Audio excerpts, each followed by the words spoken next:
Assalamualaikum warahmatullahi wabarakatuh. Waalaikumsalam warahmatullahi wabarakatuh. A'udzu billahi minasy syaithanir rajim. Bismillahirrahmanirrahim. Alhamdulillahi rabbil alamin wassalatu wassalamu ala sayyidina wa habibina wa syafi'ina wa maulana Muhammadin asrafil anbiya wal mursalin wa ala alihi wa sahbihi wa man tabi'ahu bi ihsanin ila yaumiddin. Subhanaka la ilma lana illa ma 'allamtana innaka antal alimul hakim. Usikum wa nafsi bi taqwallah faqad fazal muttaqun. Yang dirahmati Allah, seluruh jamaah yang tergabung di Aula Iwamiton R dalam 2 pekan sekali kita selalu menambah pengertian kita tentang hal-hal yang berhubungan dengan amalia-amalia, khususnya di kalangan salafus saleh, termasuk di pagi hari ini kita mencoba untuk memberikan pengertian kepada kita semua, sama-sama nambah, yaitu tentang amalia dalam ibadah haji. Kemarin kita sudah sampai yaitu berziarah ke makam Rasulullah SAW. Hari ini kita melanjutkan 2 amalan lagi. Yang pertama adalah yaitu sholat sunnah di Raudhah. Terus yang kedua adalah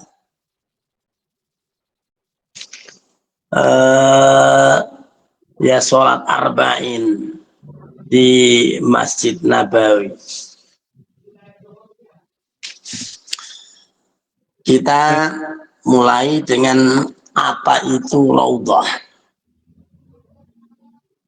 Ya, di kota Madinah ada banyak tempat yang memiliki fadilah atau keutamaan apabila seorang melakukan ibadah di tempat itu, yaitu di antara tempat-tempat tersebut adalah yaitu Raudhah Nabawi.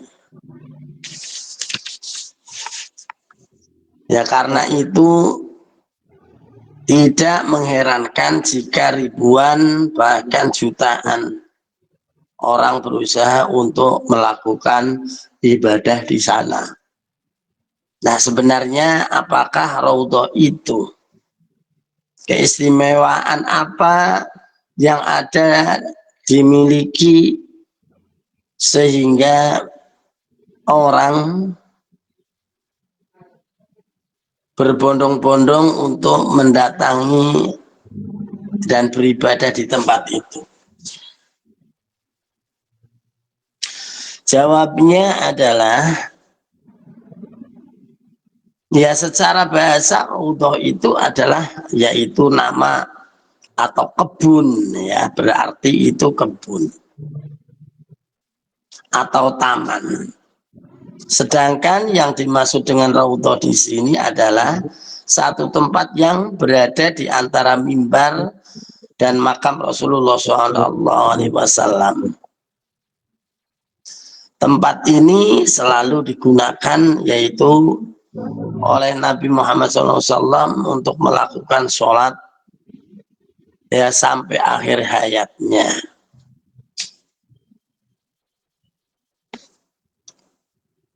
Rasulullah Shallallahu Alaihi Wasallam bersabda, yaitu dari sahabat Sa'id Al-Khudri, an Abi Sa'id Al-Khudri, qala ngendika sinten Abi Sa'id Al-Khudri, kala ngendika sinten Rasulullah Shallallahu Alaihi Wasallam, ma utawi yo tempat baina qabri antarane kuburan ingsun wa mimbari lan mimbar ingsun, ada yo iki raudotan, jadi petamanan min riyadil jannati, saking yo petamanan surga. Nah, karena tempat ini sangat istimewa, maka seorang disunahkan untuk selalu beribadah dan sholat di raudhah. Ya, dalam kitab Al-Hajj wal Umrah, ya disebutkan di sana bahwa seorang muslim yang sedang berziarah ke Madinah, selama dia berada di Madinah, seyogyanya selalu melaksanakan ya sholat 5 waktu ya di Masjid Nabawi, dan berniat i'tikaf setiap dan memasuki Masjid Nabawi. Nah, dia juga dianjurkan untuk mendatangi raudhah dan memperbanyak sholat dan doa di sana, karena ya adanya hadis yang diriwayatkan oleh Imam Abu Bukhari dan Muslim ya dari Rasulullah SAW, bahwa tempat yang ada di antara kuburanku dan mimbarku ini adalah raudhah atau kebun. Nah, di antara beberapa kebun surga, ya seorang juga maksudnya raudhah min riyadil jannah, yaitu taman dari petamanan surga. Nah, seorang juga dianjurkan untuk berdoa di depan mimbar Nabi Muhammad SAW dengan apa namanya? Ya sesuai dengan sabda Nabi Muhammad SAW. Mimbarku ini berada di atas telagaku. Nah, dengan redaksi yang berbeda, Imam Ar-Rabbani Yahya bin Sharf An-Nawawi menjelaskan wa fi sahihi an Abi Hurairah radhiyallahu anhu, ya saking hadis sahih yang diriwayatkan dari Abi Hurairah radhiyallahu anhu an Rasulillah sallallahu alaihi wasallam, mimbari utawi mimbar ingsun iku alal haudhi, ing atase telaga.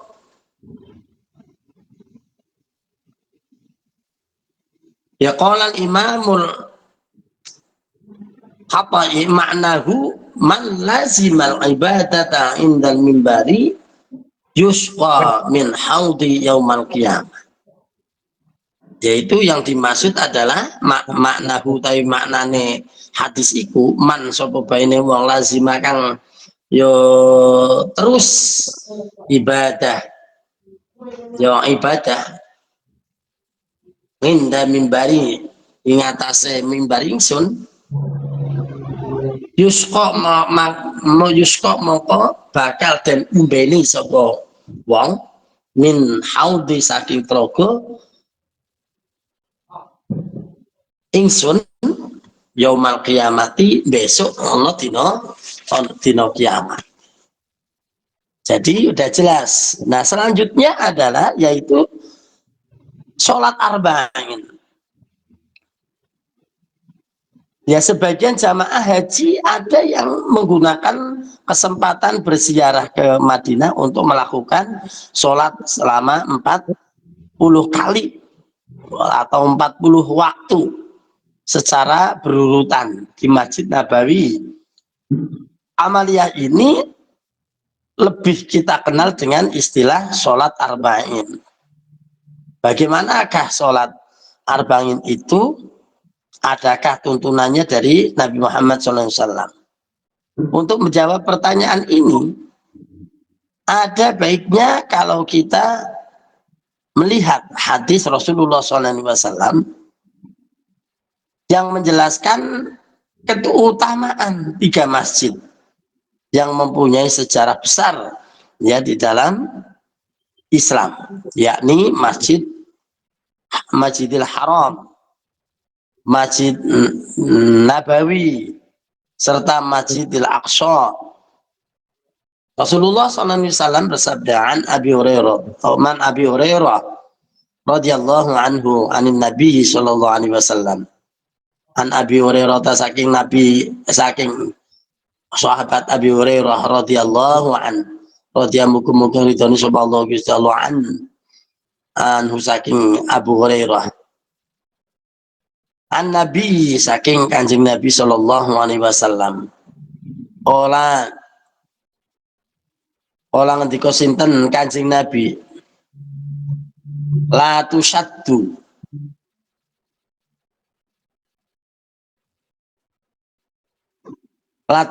ojo yo nekani sira.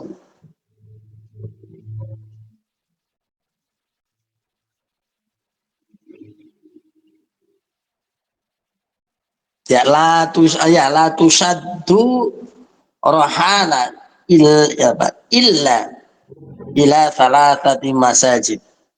Jadi la tusaddu ojo yo ngemen-nemenake nekani sira nggo maring nggon ya maring tempat illa kejaba ila salasatin masajid, kejaba ana ing 3 masjid. Nah ini yang hadis ini yaitu siji al-Masjidil Haram, Masjidil Haram wa Masjidil Rasulillah sallallahu alaihi wasallam yakin Masjid Nabawi wa Masjidil Aqsa lan Masjidil Aqsa. Ini di dalam hadis Bukhari ya 1115. Jadi kalau kita bepergian itu ya jangan kemana-mana. Ya saking utamanya lebih baik yaitu ke 3 masjid. Makanya di dalam umroh biasanya ini sering ya untuk sampai ke Masjidil Aqsa. Ya ini alasannya ini. Di dalam hadis ini dianjurkan yang sangat kuat yaitu dari Nabi Muhammad SAW adalah berziarah atau mendatangi sekaligus beribadah di 3 masjid itu. Jadi la tusaddur rihala illa, la tusaddur rihala, ya perjalanan untuk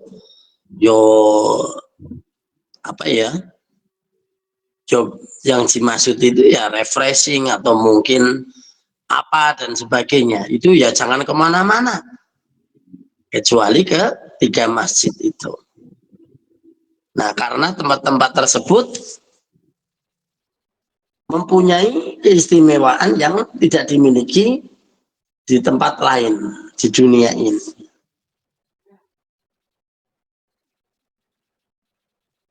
Nah, di dalam sebuah hadis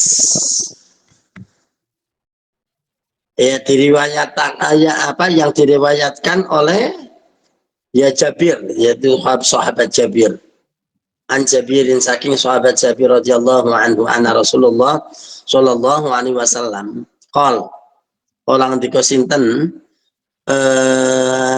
Kanjeng Nabi, salatun utawi salat fi masajidi hada ing dalem yo masjid iki afdalu lebih utama min alfi salatin tenimbang 1000 salat fi siwahu ono ing liyane masjide Kanjeng Nabi, yaitu illa masjidil haram, kejaba siji masjidil haram, wa sholatan fil masjidil haram afdalu min mi'ati alfin. Jadi sholat di dalam masjidil haram itu lebih afdol min mi'ati alfin, saking 1000 tingkatan, fima ing dalem sakliyane ya masjidil haram itu. Nah, dari hadis ini ya, terlihat jelas bahwa melakukan ibadah di dua masjid tersebut memiliki keutamaan yang sangat besar.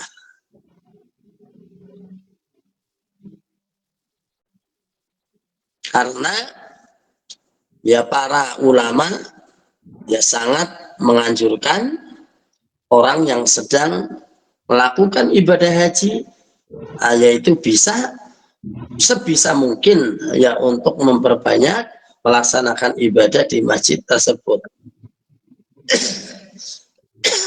Ini di dalam kitab Idhah fil manasikil hajj wal umrah. Nah, dan sangat dianjurkan untuk melaksanakan ya sholat tersebut secara ya berturut-turut selama 40 kali. Ya sebab ada fadilah yang sangat besar jika perbuatan itu dilakukan di Masjid Nabawi, yaitu dari Musnad Ahmad bin Hanbal. Ini salah satu kutubus sittah, yaitu kitab-kitab hadis sahih. Sana dikatakan an Anas bin Malik, saking Anas bin Malik, anna Rasulullah sallallahu alaihi wasallam, ya ana Rasulullah teman sepuhnya Rasulullah sallallahu alaihi wasallam,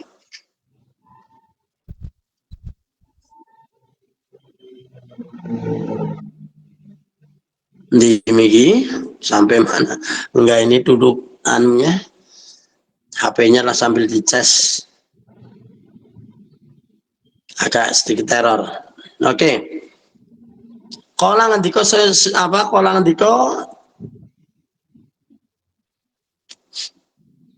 Kanjeng Nabi sallallahu alaihi wasallam, man sapa bene wong salat ya kang salat fil masjid ing dalem masjidku arba'ina 40 salatan, sapane salatane la tafutuhu,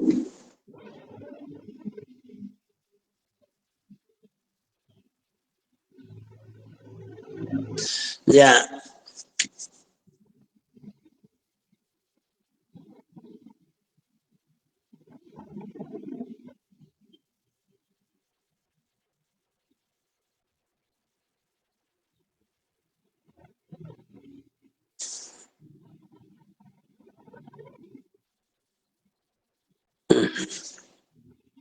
bentar, ini saya baru pulang belum ayup-ayupen ini ya. Jadi man sapa bene wong ya kang salat sapa man fil masjid ing dalem yo masjid ingsun le salat arba'in 40 salatan ya salate la tafutuhu mongko ora den apa ya la tafutuhu mongko rapot ya sapa wong sing nglakoni salat arba'ina salatan kutiba mongko ten catet lahu kaduwe man apa sing den catet baro atun lebaran minan nari saking ya geni neraka, artinya dijauhkan dari api neraka. Wa baro'atun lan yo lebaran minal adabi saking yo adab, wa baro'atun lan lebaran minan nifaq saking duweni sifat nifaq. Ini dalam kitab Musnad Ibnu Hambal nomor 1212.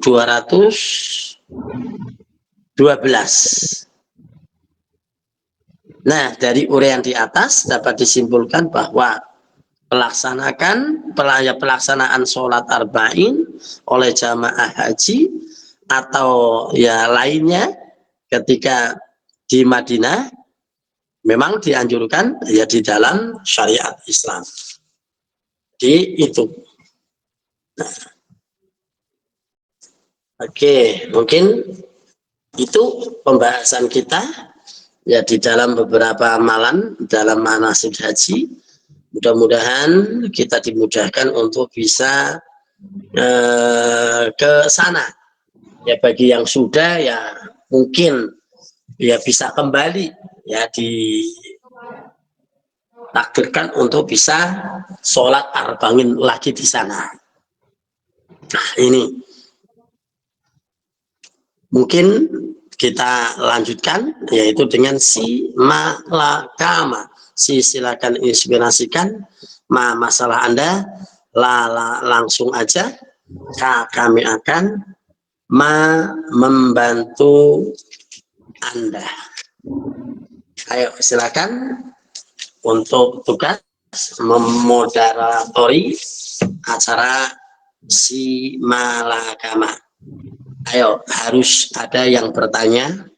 Ini harus bukan berarti yo wajib ya, paling tidak karena untuk menghidupkan suasana ini harus ada yang bertanya. Kalau tidak ada, yang bertanya adalah kelompok bunga yang bertugas di pagi hari ini. Silakan.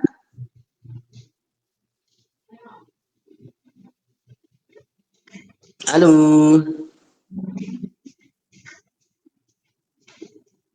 Assalamualaikum warahmatullahi wabarakatuh. Abah. Waalaikumsalam warahmatullahi wabarakatuh. Iwa mi jihadiu Allahu Akbar barakallah. Saya izin bertanya, saya Sidili Saada dari keluarga Kenang Najriya. Yang ingin saya tanyakan, yang ingin saya tanyakan Indonesianya itu mana? Saya Jawa Timur, Bojonegoro, Abah. Ya, saya punya saudara kakak di Dander gitu. Oke. Yang saya ingin tanyakan, apakah sholat sunnah itu boleh berjamaah? Itu yang pertama. Terus yang kedua, perbedaan waktu antara semisal subuh kalau di bagian atas itu kan jam 3, misalkan jam 3.45, terus yang bagian bawah itu kan masih menunggu 20 menit. Apakah dalam 20 menit itu boleh diisi dengan sholat sunnah yang lainnya, Abah? Itu yang saya tanyakan. Matur suwun atas jawabannya. Assalamualaikum warahmatullahi wabarakatuh. Waalaikumsalam warahmatullahi wabarakatuh. Oke, bagus sekali. Sholat itu adalah sesuai waktu setempat. Ya, sesuai waktu setempat. Bukan waktu di tempat lain. Jadi kalau yang di tempat lain sudah sol atau sudah masuk waktu, nah di tempat yang lain mungkin belum. Itu biasa. itu hal biasa karena waktu itu adalah mengikuti putaran bumi, ya, putaran bumi dan matahari. Jadi itu. Nah, maka dari itu, lah antara waktu yang satu dengan yang lain, ya karena jenengan ada di Taiwan, antara Taipei dan Kaohsiung mungkin perbedaan waktu, ya kita tetap saja jenengan di mana. Kalau di Taipei ya tetap waktu itu sudah masuk, ya masuklah waktu itu.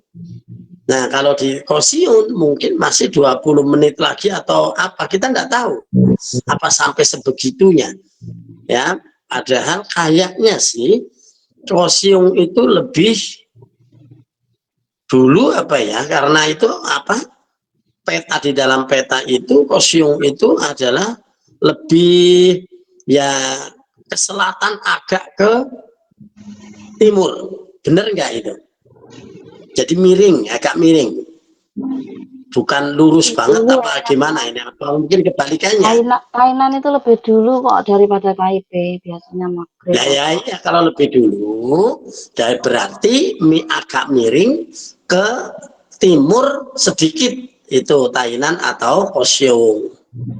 Nah, maka dari itu, nah untuk Taipei itu terakhir, karena di dalam peta itu ya begitu, berarti agak apa namanya lain ya kalau di apa tidak sebagaimana di Indonesia. Kalau di Indonesia antara apa namanya Pulau Jawa ya, antara Jawa Timur ya, Jawa Tengah dan Jawa Barat, tentunya Jawa Timur lebih dulu ya dibanding Jawa Tengah atau Jawa Barat. Nah gitu.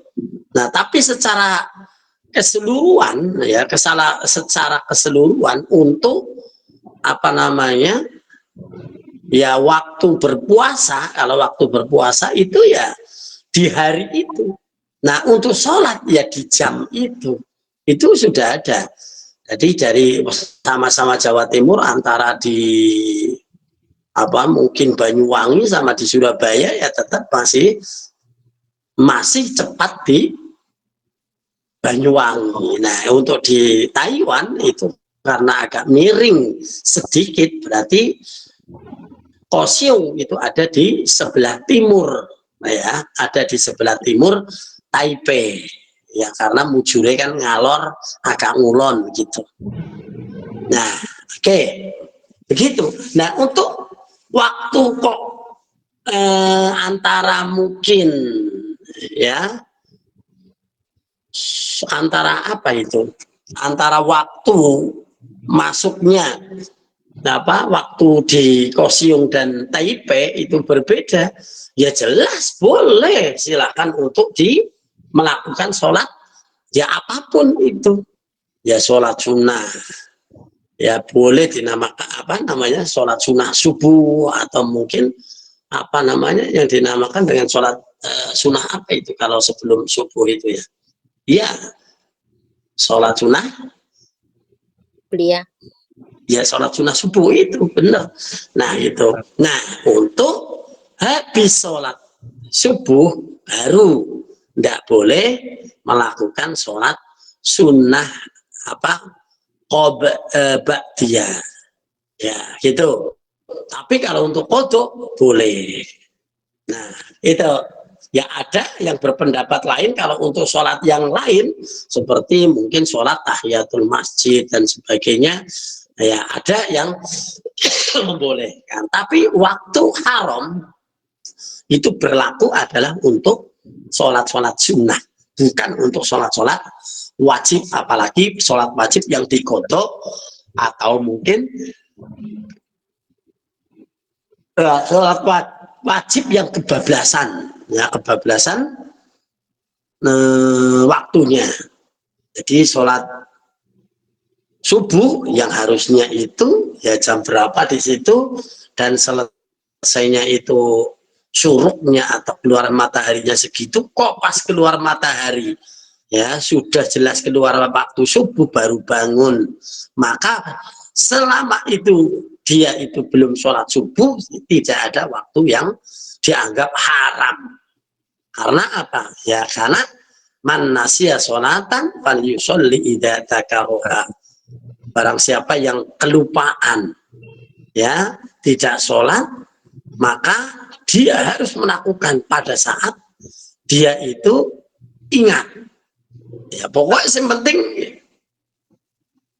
ya yang penting itu tadi, begitu ingat, ya harus sholat. Atau mungkin sudah ingat terus, ya karena dablek atau mungkin karena apa, ya tetap saja harus. Selama dia itu kerasa belum sholat, maka wajib di saat itu juga itu cepat-cepat sholat.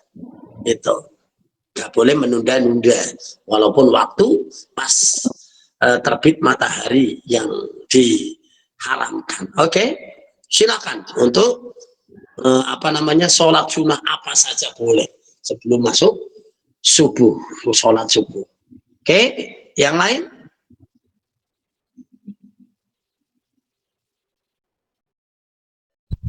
Halo.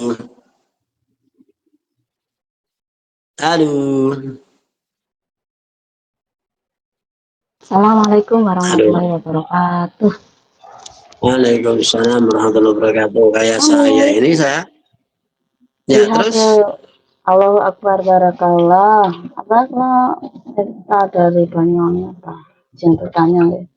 Sebenarnya kalau yang ini di luar memang Pak ini kalau korban disunahkan untuk tidak memotong kuku atau rambut selama tanggal 1 sampai kambing disembelih, sampai korban disembelih, Pak. Nah, ini kan misalkan nama siapa, ngeten nggih, di pahalanya ditujukan untuk siapa. Lah yang ditujukan pahalanya misalnya buat keluarga gitu. Apa yang di pahalanya ditujukan itu juga mempunyai sunnah untuk tidak memotong kuku dan rambut. Ngeten Pak. Terima kasih atas jawabannya. Wassalamualaikum warahmatullahi wabarakatuh. Terus yang dari pertanyaan? Pertanyaannya yang ditujukan pahala, misal suami saya ya korban gitu, terus pahalanya ditujukan untuk anak istri, nggih. Nah, apakah anak istri itu juga punya sunnah untuk tidak memotong kuku dan rambut? Itu Pak. Terima kasih atas jawabannya. Begitu. Ya. Jadi korban yang membelikan suami atau mungkin istri atau anak atau siapa saja, ya siapa saja. Nah, korban itu adalah untuk atas nama orang itu, ya untuk atas nama orang itu. Nah, yang disunahkan untuk tidak motong ini ya yang di atas namakan korban itu, yang di atas namakan korban karena dia itu yang berkorban, ya seperti dulu sudah lama itu saya beberapa kali dapat jatah dari Iwameton Air itu, dan ya saat itu ya untuk saya, untuk keluarga atas namanya itu, jadi ya itu ya selama dari hari-hari itu ya tidak cukur dan tidak memotong kuku, tapi mandi mah tetap ya, kalau nggak mandi selama ya 10 hari dan itu ya bagaimana gitu. Jadi itu hanyalah sunnah, ya sunnah saja ya, artinya ya mereka itu karena ada hajat, yaitu apa, untuk berkurban ya boleh, istilahnya ya untuk yang berkurban itu boleh lakukan begitu, tapi ya bukan wajib ya, ya ini bagi ya tertentu, orang-orang tertentu ya boleh gitu, tapi mungkin bagi yang biasa dan sebagainya ya sudah, malah kadang-kadang korban itu nggak dipikir, yang penting korban untuk siapa ya untuk yang beli kadang-kadang. Nah, kalau saya kan beberapa kali dulu dikasih ya sudah untuk siapa saya itu untuk kadang-kadang anak saya dan sebagainya gitu. Jadi begitu ya, dianjurkannya adalah untuk yang berkorban. Oke, yang lain? Assalamualaikum warahmatullahi wabarakatuh, Abah. Waalaikumsalam warahmatullahi wabarakatuh. Saya Agnia, saking keluarga Lavender Oye, dari Jawa Tengah, dari Tangkut, Abah. Kalau misalnya di waktu sholat subuh, kita pagi-pagi itu bangun berniat mau sholat subuh, tapi kepala itu pusing banget gitu kan. Terus kita baring lagi karena kepala pusing, baring lagi nunggu itu pusingnya hilang, ternyata sampai terbit matahari. Apa hukumnya? Soalnya kalau pusing itu kan tidak nyaman gitu. Oke. Ya. Innama a'malu binniyat. Ya, tinggal niatnya gimana. Ya, karena ya waktu sholat itu adalah waktu yang memang sudah ditentukan. Inna sholata kanat alal mu'minina kitaban mawquta. Yaitu waktu yang memang sudah dipas gitu. Nah, pas waktu itu yang seharusnya mau sholat, ya, yang harusnya dipaksa, ya kok mau kondisi malah kebablasan. Wah, kalau itu banyak temennya. Ada loh yang mau bangun aras-arasan, yo katanya pusing lah, yang katanya inilah dan sebagainya. Nah, yang tahu itu adalah hukumnya itu adalah dia sendiri dan Allah. Ya, pokoknya kalau kok ya sengaja atau mungkin alasan karena males terus akhirnya kebablasan, ya wis sembuh, ya tergantung niatnya. Ya mudah-mudahan ya Allah memaklumi. Tapi nih sering-sering ngono, ya itu aja. Ya, tapi bukan berarti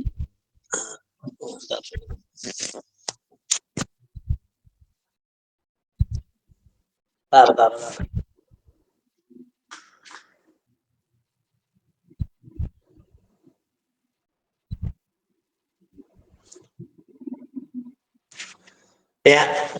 Ya, jadi begitu.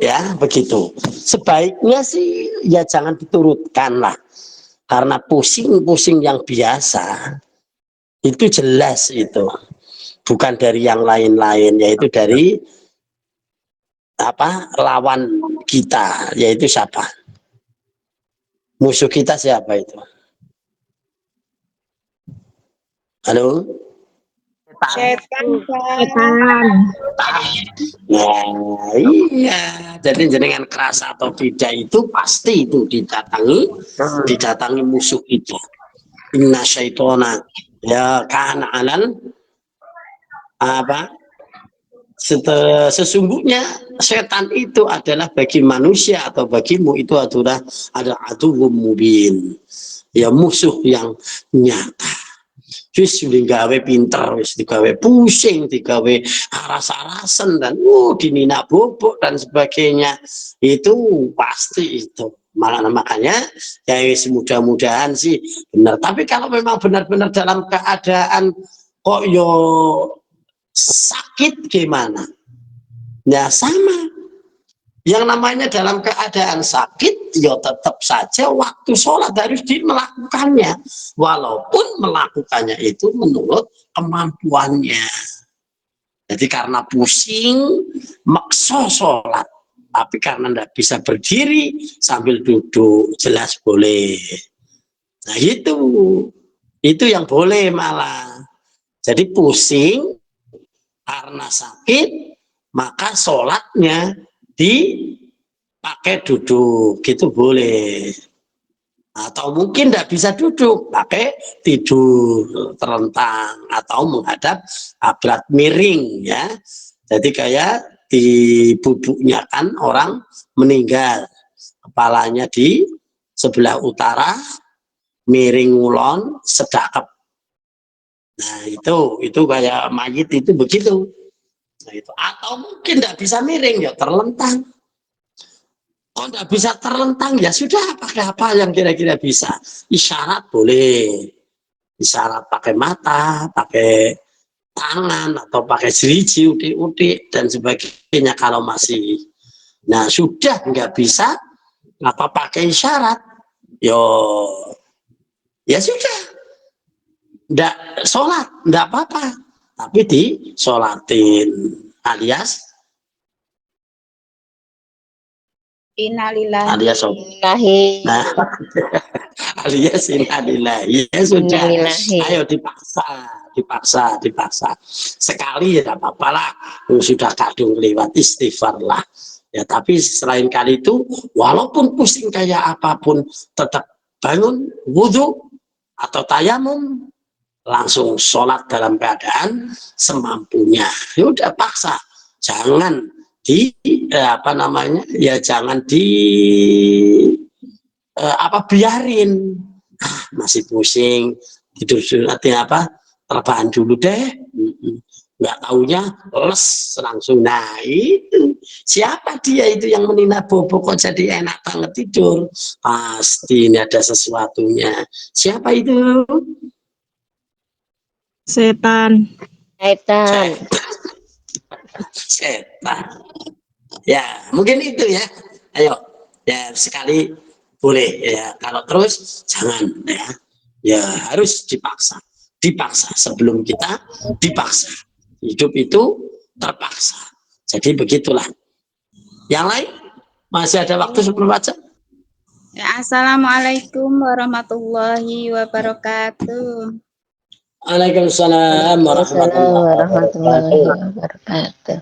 Ya, Bah, kula Siti Juleha, saking Lampung, Abah. Waduh, insya Allah besok saya ke Lampung ini. Badhe bertanya tentang penyembelihan kurban, Abah. Ngeten kula niki tahun niki kan badhe ngorbanaken kagem tiyang sepuh kula sing pun meninggal nggih, Abah. Tapi kula mirengne beberapa ustadz niku bahwa orang meninggal itu sudah tidak diwajibkan untuk berkurban seperti niku. Lalu kita niku lek badhe masrahaken wonten panitia penyembelihan niku kedah mature pripun, Abah? Napa niku kurban kula atas nama Bapak Iman, maksudnya atas nama kula Siti Juleha, terus ditujukan untuk Bapak yang sudah meninggal tiyang sepahe ngoten, napa pripun, Bah? Nyuwun penjelasane, Bah, kersane kula mboten manggu-manggu. Oke. Ya. Yang penting pakai bahasa yang paham tentang masalah orang meninggal itu sudah tidak wajib untuk berkorban.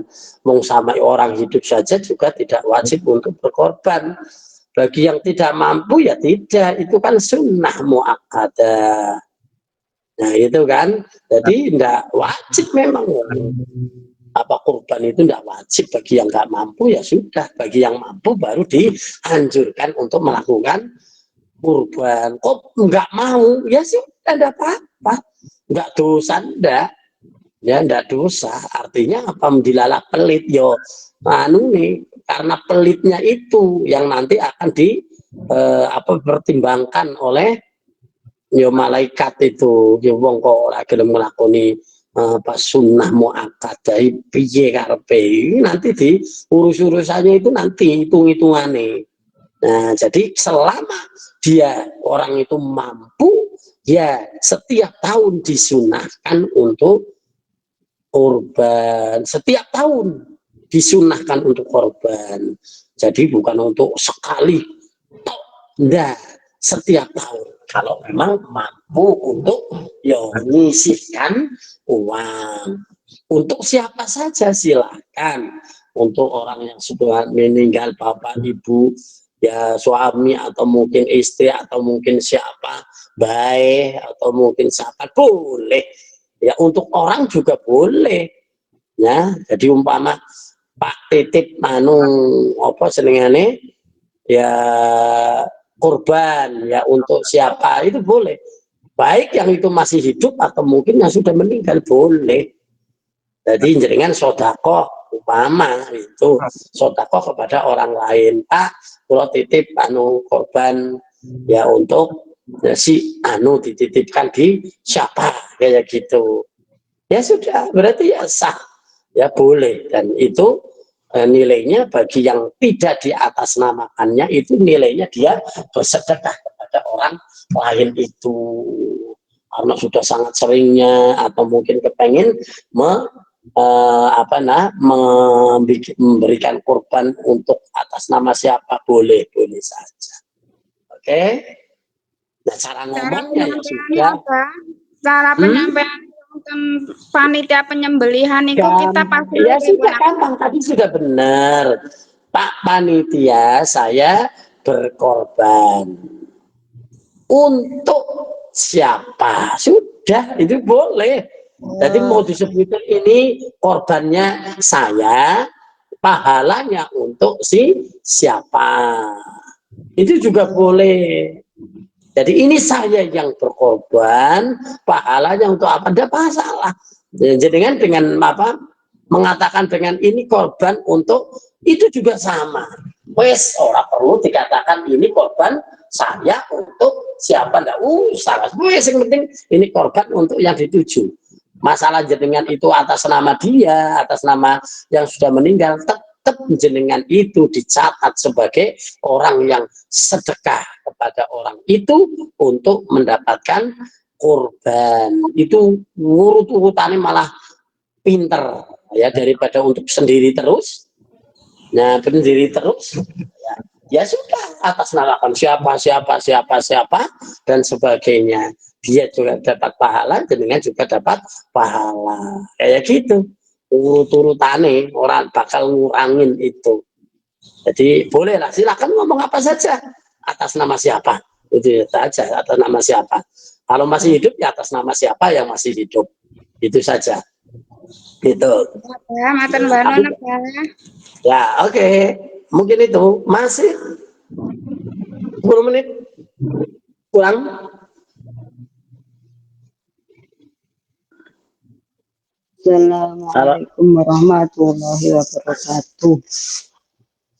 Waalaikumsalam warahmatullahi wabarakatuh. Silakan. Wamit jihad yuk, Allah akbar, barokallah.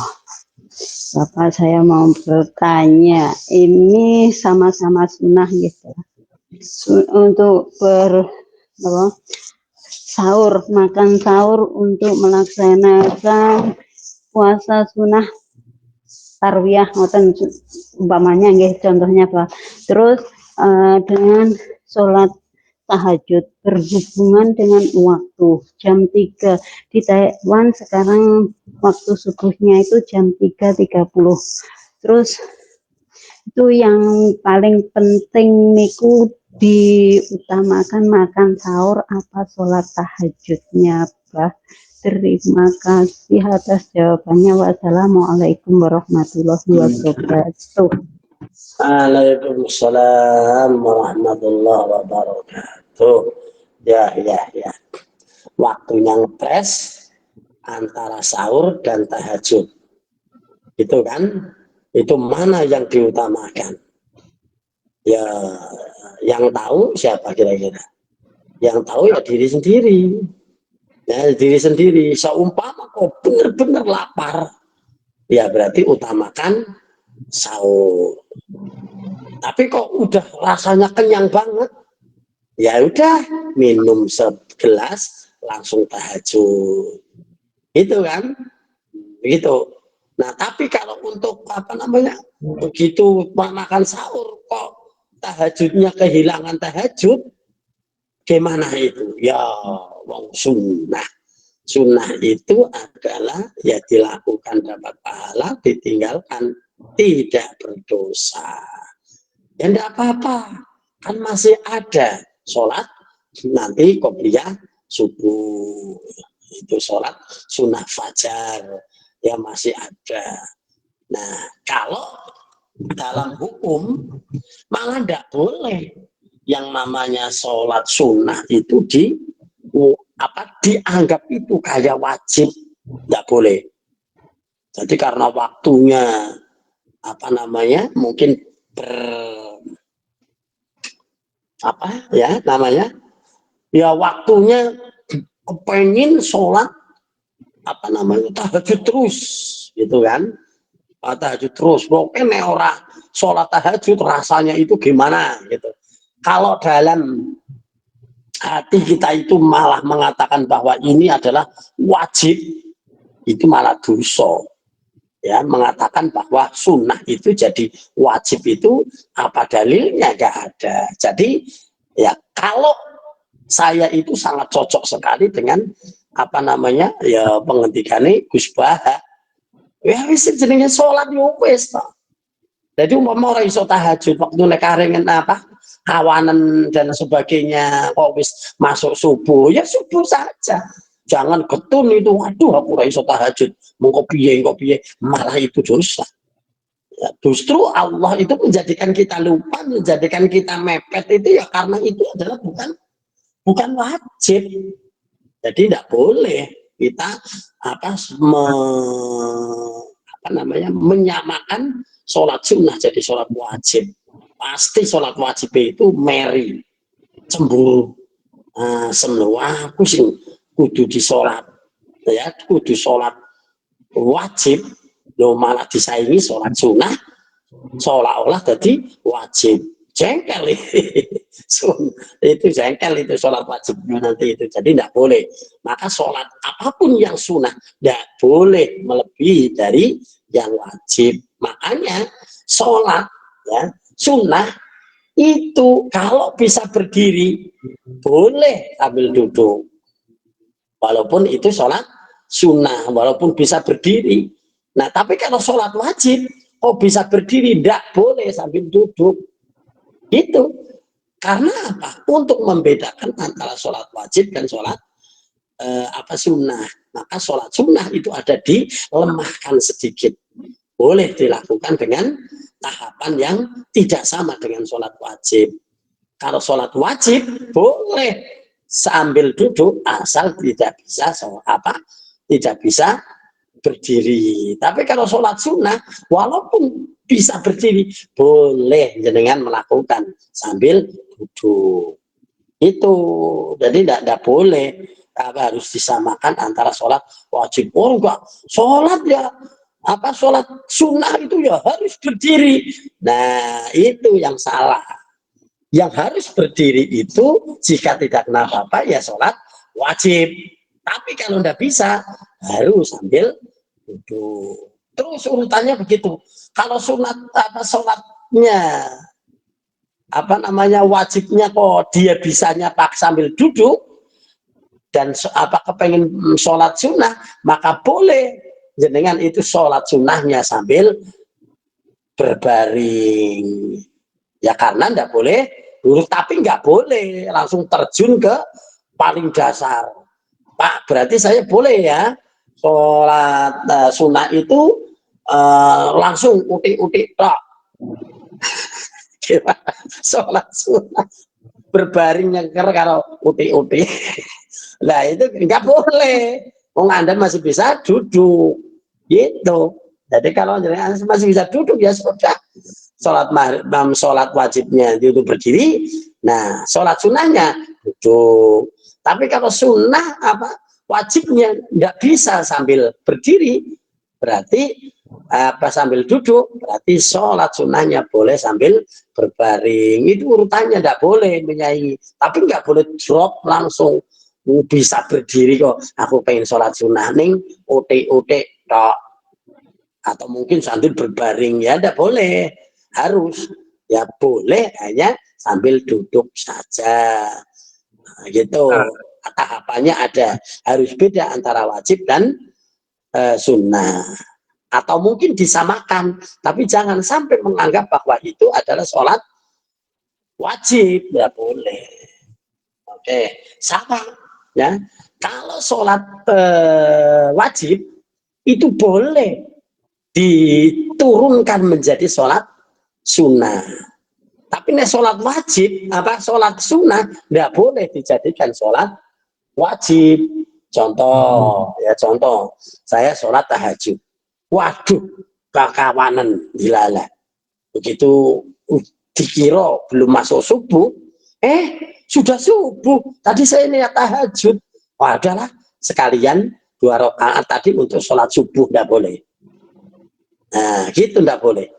Tapi kalau jenengan sholat subuh, ya 2 rakaat, tapi ternyata tidak berjamaah, lalu datanglah orang itu menghampiri jenengan. Udah sholat subuh belum? Sudah, ya. Jamaah tadi? Enggak. Ayo kita jamaah. Yang tadi subuh tadi dilakukan sendirian jadi sholat sunnah karena ada yang lebih utama. Kayak gitu. Tadi sholat subuh ya sudah berjamaah sih. Tapi ada sholat yang ada orang yang mau sholat subuh dia sendirian tidak berjamaah. Lalu jenengan sodakoh ya sodakoh untuk membuat mereka itu sholat subuh jadi berjamaah. Boleh, karena yang tadi itu jadi sunnah. Gitu. Ya, tapi ya orang pilihan yang mau kayak gitu. Orang terlalu baik atau gimana ya? Sampai kayak gitu. Tapi boleh, itu secara hukum boleh. Tadi sudah jamaah, begitu ada datang, Pak, umpama Bu, mau sholat subuh ya? Ini sudah selesai. Iya, ini sendirian. Ada yang lain enggak? Ya, kalau enggak, yuk kita sholat subuh. Nah, boleh. Waduh, itu mental ustadzah itu. Segitu. Jadi hanya boleh. Ya, tapi bukan berarti harus enggak boleh. Yang tadi sholat wajib jadi sunnah. Nah, kalau boleh itu sholat wajib jadi sunnah. Tapi kalau sunnah jadi wajib enggak boleh. Oke, mungkin itu. Iwami jihad ya dengan berkarya maju terus pantang mundur demi perjuangan Allahu Akbar. Allah ya, mari kita bersama-sama untuk istiqomah di dalam majelis Iwamiton R. Ayo bareng-bareng ya, bukan hanya sekedar apa-apa, tapi bikin kita majelis ini adalah langsung menjadi amalan kita sampai di akhirat di surga nanti, insya Allah. Mudah-mudahan, yuk kita ajak mereka untuk bergabung di sini, ya, untuk bareng-bareng belajar, dan bareng-bareng itu adalah menguatkan dan melakukan anjuran, yaitu perintah untuk watawasau bil haq, watawasau bis sabr, biar kita tidak rugi. Itu, oke? Nah, majelis ini tidak kemana-mana. Kalau bukan kita, siapa lagi? Kalau tidak sekarang, kapan lagi? Mari kita berdoa, mudah-mudahan ditunjukkan oleh Allah, diberikan kekuatan, diberikan semangat oleh Allah. Allahumma shalli ala sayyidina Muhammad sayyidil awwalin wal akhirin radhiyallahu ta'ala an rasulillahi ajmain. Alhamdulillah rabbil alamin, hamdan syakirin, hamdan aimin, hamdan yafi ni'amahu ijad masida. Ya rabbana lakal hamdu wa li jalalika wa sultanik. Allahumma arinal haqqa haqqa warzuqna ittiba'ahu wa arinal batila نبأ. اللهم ربنا لا تزغ قلوبنا بعد إذ هديتنا وهب لنا من لدنك رحمة إنك أنت الوهاب. اللهم اجعلنا وأولادنا وذريتنا قرة أعين واجعلنا للمتقين إماما. اللهم يا الله، اللهم يا الله، اللهم افتح علينا أبواب رحمتك، أبواب فضلك، أبواب علمك، أبواب رزقك يا الله. اللهم صل على سيدنا محمد صلاة تنجينا بها من جميع الأهوال والآفات وتقضينا بها جميع الحاجات وتطهرنا بها جميع السيئات وترفعنا بها إذا كانت درجات وتبلغنا أقصى الغايات من جميع الخيرات والحياة وبعد الممات. ربنا آتنا في الدنيا حسنة وفي الآخرة حسنة وقنا عذاب النار. وصلى الله على سيدنا محمد. سبحانك ربك رب العزة عما يصفون وسلام على المرسلين walhamdulillahi rabbil alamin. Sekian, kurang lebihnya minta maaf. Wa'afu minkum. Wassalamualaikum warahmatullahi wabarakatuh. Waalaikumsalam warahmatullahi wabarakatuh. Waalaikumsalam warahmatullahi wabarakatuh.